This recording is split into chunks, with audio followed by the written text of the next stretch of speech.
The UN Security Council voted on Monday to send a multinational force to Haiti, led by Kenya, to help fight violent gangs in the troubled Caribbean nation.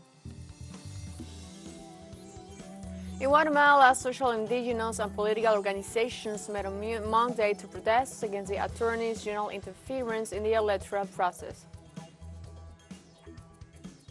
In Uganda, refugees are struggling to survive after life-saving aid was cut. The UN World Food Programme has warned that the situation is worsening.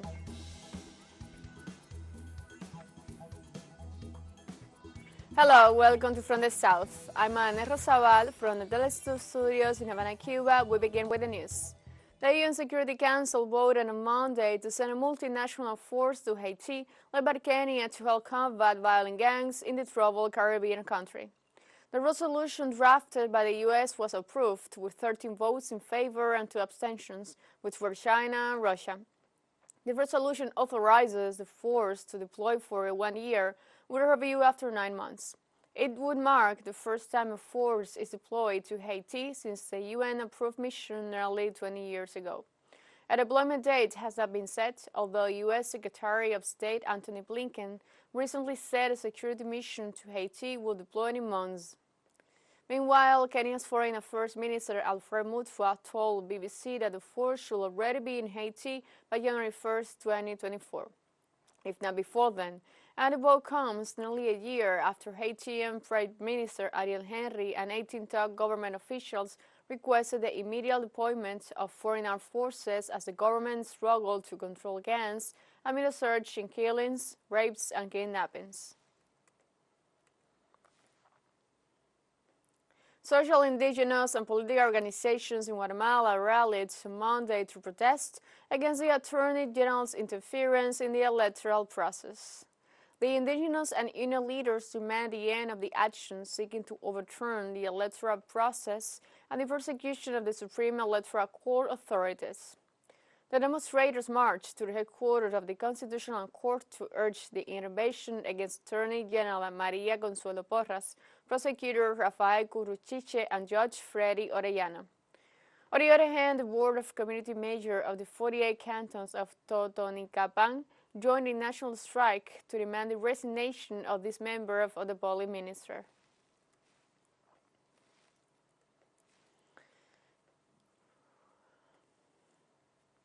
Well, first of all, the distance is quite far. It is almost 300 kilometers from here from the capital. We left at 11 o'clock last night. We entered at 6 o'clock in the morning. The objective is always to demand the resignation of Consuelo Porra, Curuchiche, Orellana, Cynthia Monterroso because of what happened lately. Well, not only lately. The biggest event was what happened on the 29th, a violent assault, let's say, on the halls of the Supreme Electoral Tribunal. The U.S. Supreme Court rejected a case that sought to bar former U.S. President Donald Trump from participating in the upcoming elections. The court dismissed the case on Monday without commenting. The case was filed by Republican presidential candidate John Anthony Castro in order to keep Trump out of the electoral battle. The plaintiff alleged that Trump cannot run for office because of his alleged role in the violent attack on the U.S. Capitol on January 6, 2021, arguing that they violated Section 3 of the 14th Amendment.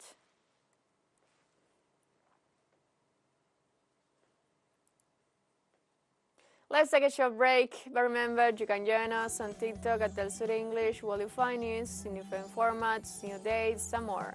All the studies coming up. Stay with us.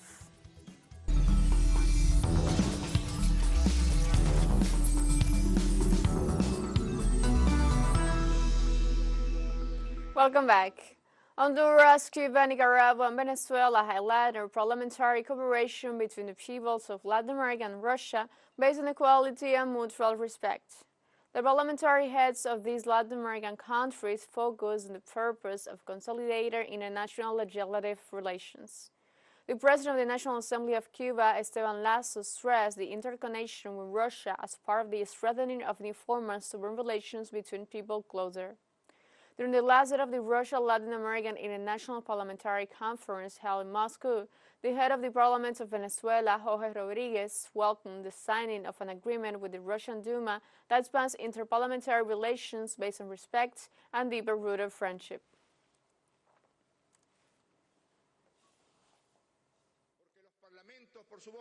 Because parliaments, through their multiple voices, can also meet with other parliaments with multiple voices in the whole world and find cooperation mechanisms of approach. That is why we express our gratitude and our approval for having seen in this historic meeting an agreement with the State Duma of Russian Federation, which will surely benefit our parliaments and our people. The President of the National Assembly of People Power of Cuba, Simon Glass, emphasized that the President of his delegation is part of the process of deepening relations with the people of Latin America and Russia. Cuba maintains excellent ties with the Russian Federation based on historical ties of friendship and collaboration between the respective peoples, parliaments and governments. Our presence in this event is also part of the process of consolidation and deepening between the National Assembly of the People's Power of the Republic of Cuba and the two chambers of the Federal Assembly of the Russian Federation, aimed at expanding the exchange and the closing of actions in the legislative field, not only at the bilateral level, but also between the Russian parliaments and the counterparts of the Latin American parliaments. The President of the Congress of Honduras, Redondo, ratified his government request to join the BRICS Development Bank in order to deepen the mechanisms of trade integration. That is why Honduras has requested the incorporation to the new BRICS Development Bank. We were looking to open our possibilities.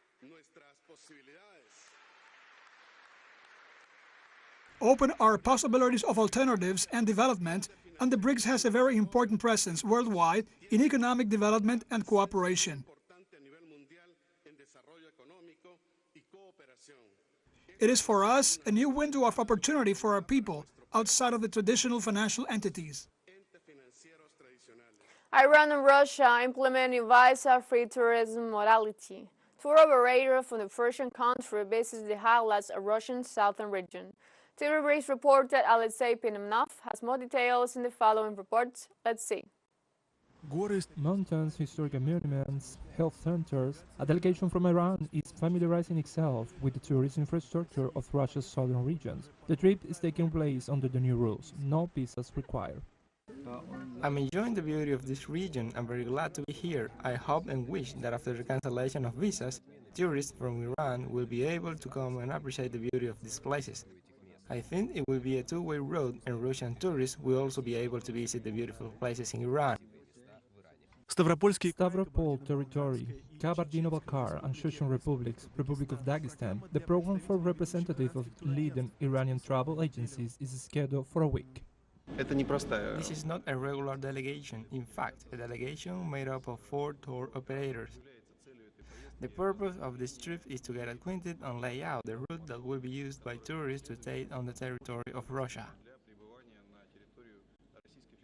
Business meetings, presentations, tourist programs, guest note, Russia and Iran have a lot in common. You have very beautiful nature. Also, I was very surprised by the climate at this time of year. And your culture, although new to us, seems close. And it will become even closer after direct flights between Iran and the Caucasus regions of Russia appear. Negotiations with carriers are on the way, the head of the Iranian delegation said during the visit. Tourism, a number of experts note, is becoming a new point of growth for Russia-Iranian relations. The Islamic Republic is also preparing for the influx of travelers from Russia. In the winter, when it's cold in Russia, it's very warm in South Iran. You can swim and sunbathe. We also have a very rich history. We have cities that are 1,500 to 2,000 years old.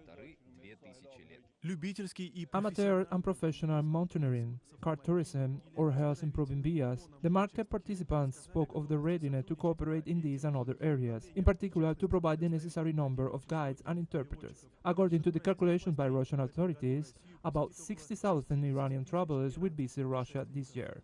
Alexei Pimenov, TV BRICS. We have a second short break coming up, but before we invite you to visit our YouTube channel at teleSUR English. There you'll be able to rewatch our interviews, top stories, special broadcasts, and more. Hit the subscribe button and activate the notification bell to set up to date on the world's most recent events. Final short break, don't go away.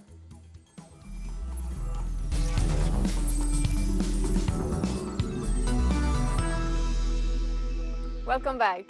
In Uganda, refugees have been struggling to survive following cuts of life-saving aid, according to the UN World Food Programme. Due to the dwindling funds, the UN Food Agency had to reduce food ration from 70% to 30% earlier this year, with even further cuts likely to come. Many refugees have started income-generated activities to make ends meet. Their only hopes is now to venture into petty trade to be able to put food on the table. For those who cannot afford basic necessities, survival is the fittest. Uganda ranks as the top African refugee hosting nation and among the top 5 worldwide, hosting more than 1.4 million refugees and over 32,000 asylum seekers living in various settlements and urban centers as of December last year, UN data showed. To be very honest with you, if donor support is not mobilized within the shortest possible time, we are yet to see another human catastrophe. And so what is the level of human need that we are talking about? We are talking about 78 to 79 million US million dollars by 2024 February. Gabon's new transitional president was greeted by the Congos Prime Minister upon his arrival at Lojombo International Airport. He then met with President Denis Sassou Nguesso. Oligui said his visit was aimed at improving the ties and easing Gabon's international isolation following the coup. The president of Congo did not address reporters after the talks, but his foreign minister Jean-Claude Gagosto hailed Oligui as a man of humility and reconciliation. The visit marked the second overseas trip by Oligui, who was sworn in last month as Gabon's interim president. The talks were held near Oyo in central Congo. General Brice Oligui Nguema overthrew Ali Bongo Ondimba, 64, who had ruled Gabon since 2009, moments after he was proclaimed the winner in the presidential election in late August. The election results was branded by the fraud by the opposition and the military coup leaders, who had also accused his regime of widespread corruption and bad governance.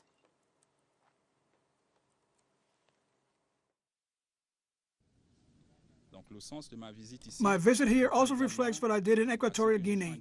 We're the Bantu people, and I have come here to consult, to discuss, to exchange with the Patriarch, His Excellency President Denis Sassou Nguesso, who for us is a key in the sub-region. Also to ease. Again, to ease. As I said, why not? The sanctions. Scientists Catalin Carrico and Drew Westman were awarded the 2023 Nobel Prize in Psychology or Medicine on Monday. According to Karolinska Institute in Stockholm, which presents the prestigious award each year, Carrico and Westman received the prize for the discoveries on the nucleoside-based modifications that enable the development of effective messenger RNA vaccines against COVID-19. The Institute notes that the Hungarian scientists and the American researchers' discoveries were instrumental in developing effective messengers RNA vaccines against COVID-19 during the pandemic that began in early 2020. It also notes that through these groundbreaking discoveries, Carrico and Weizmann contributed in an unprecedented way to the development of vaccines during one of the greatest threats to human health in modern times.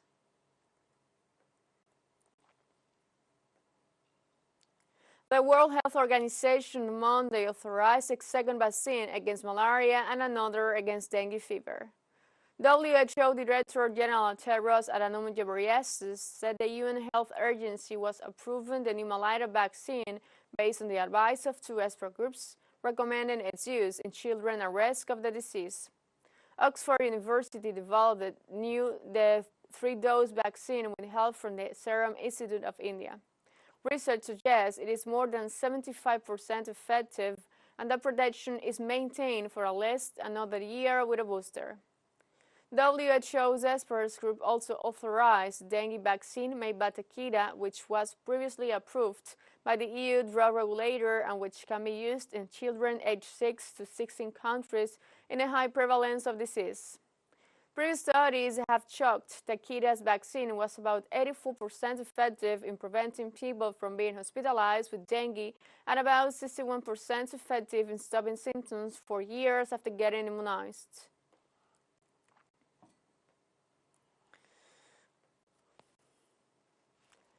The WHO Director General Tedros Adhanom Ghebreyesus also congratulated the winners of the Nobel Prize for Psychology and Medicine. It's a great day for health, a great day for science, and a great day for vaccines. I offer my warmest congratulations to Dr. Kathleen Carico and Dr. Drew Weissman, who today won the Nobel Prize in Physiology or Medicine for their work in developing the technology that led to mRNA vaccines against COVID-19. As they have for so many other diseases, safe and effective vaccines against COVID-19 played a vital role in bringing the pandemic under control. And safe and effective vaccines are also giving us new hope of bringing one of the oldest diseases known to humanity under control, malaria. The new chief of the International Organization for Migration, IOM, laid out their vision to tackling the more migrating crisis and stressed the importance of the economic benefits migration can bring into the hosting countries. Speaking from Geneva, the agency's new top official, Amy Pope, focused on the evidence that migration can boost economies by providing well-needed workers. The IOM chief also advised that migration was driven by people seeking work and that if regular realistic pathways were created and a comprehensive approach adopted towards migration, then the positive benefits of migration could be realized. Pope recently won her bid to become the first woman to lead the UN Migration Agency, defeating in a vote the current Director General Antonio Vitorino. The organization has nearly 19,000 staff members working in 171 countries to promote humane and orderly migration.